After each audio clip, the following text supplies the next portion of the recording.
All right, to discuss this breaking news and the rest of the day's big stories, let's bring in host of the Late Debate, Caleb Bond. Caleb, great to have you with me today. Pleasure.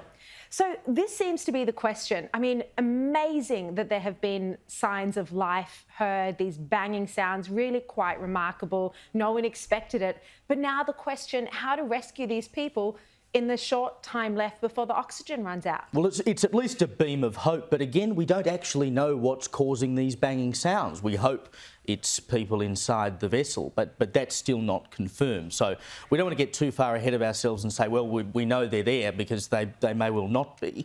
We don't actually know where the vessel is.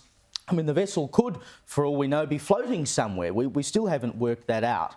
As to how you get them out of there, the US Navy has now deployed a piece of machinery that they believe would be able to pick the vessel up off the ocean's floor if they were able to find it. But it's finding it in the first place that's going to be the big issue. If you've got no communication, it really is a needle in a haystack, and you'd have to feel exceedingly sorry for them at this point in time, because they would be counting every single minute, knowing that every minute that passes is another minute they are potentially closer to death. Absolutely. And the people who are on board the submarine, you know, those five that we just named, apart from the son of the businessman, I mean, they're all experts. They know the risks. They know the time that they've got left. One of them has done 30 dives. One of them has 3 Guinness World Records. You know, they know exactly what the risks are in this situation. So we'll keep everyone updated on that as the hour progresses, if there's any breaking news.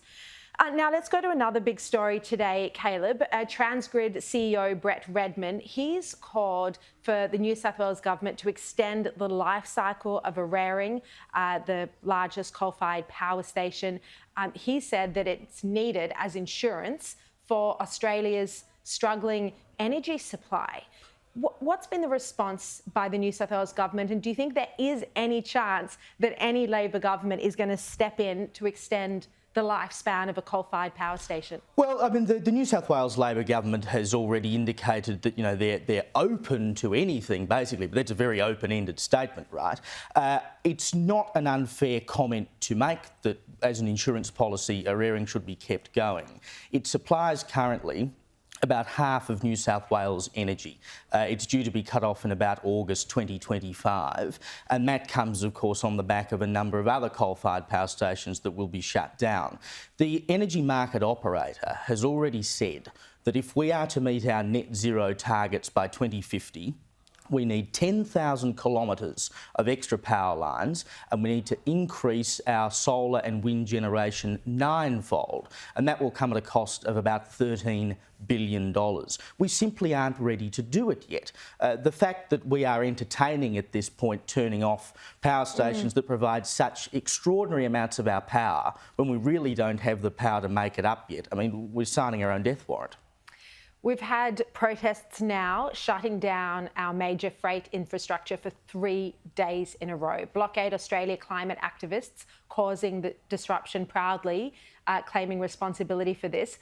The latest, a 22-year-old, he was sitting on top of a 9-metre pylon, shutting down the Hunter supply line into the Newcastle coal port. Look, they are saying that they want to disrupt our economy. Yes, so it's not just about the coal and the other fossil fuels. The fellow today said he wants to dismantle the system of Australia's economy. Well, good luck with that is all I can say. Every time you see these people, you have to wonder, what are they actually achieving? You know, I understand that everyone has their bugbear, and that's fine, they're environmentalists. But every time they go out and hang themselves off a pylon, or you had a woman in Melbourne today who disrupted traffic. There's more action that was going on in Melbourne earlier in the week, and the Port of Brisbane's been targeted as well. When it disrupts everyday people who are just trying to go about their jobs and their lives and feed their families and whatever, how many people are you actually convincing of your cause? Especially when we know that we're planning to get out of the coal and gas business eventually anyway. It seems a bit of a moot point. I don't understand how one 22-year-old individual can actually get himself into a scenario where he causes such disruption. Surely our authorities should be better prepared for this. Now, Shane Warne's ex-wife, Simone Callaghan, has slammed an upcoming television series into her husband's life. She's calling the show, it's due to air on the weekend, unkind and mean-spirited. Why would a television production air something like this? Well, because I suppose it's in the public interest. I mean, Warnie's funeral was watched by some billion people around the world. And I mean, we all kind of know the story of Warnie anyway. We know about what some people might call his misbehaviour or what you might call the folklore of Shane Warne. There was always going to be interest in creating a mini-series out of that. Most of it's already stuff that's on the record. I understand why the family might have some issue with it, but I suspect a lot of people will tune in to watch it as well. Yeah, well, hopefully they'll be watching Sky News on the weekend. But look, also Anthony Albanese is still rejecting the calls to have an inquiry into COVID-19, the government's response to it. You know, there's a whole lot of branches to this. This was something he promised to have.